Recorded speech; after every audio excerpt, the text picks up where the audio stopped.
দাদির নাম কি? হ্যাঁ, মহুরা। একাই থাকেন? ছেলে মেয়ে?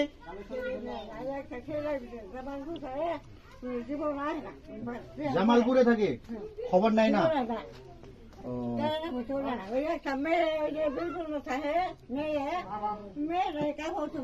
ভাঙ্গা ঘরে পানি পড়ে না?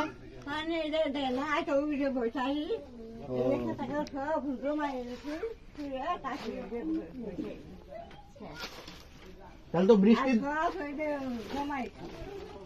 দিনে তো খুব কষ্ট হয়। সরকারি লোকজন খোঁজ খবর রাখে না? সরকারি লোকজন খোঁজ খবর রাখে না? চেয়ারম্যান মেম্বার খোঁজ খবর নেয়? খোঁজ খবর নেয় না? শুনতে পাচ্ছি। তাহলে সরকারি কোনো অনুদান পান না? পান না?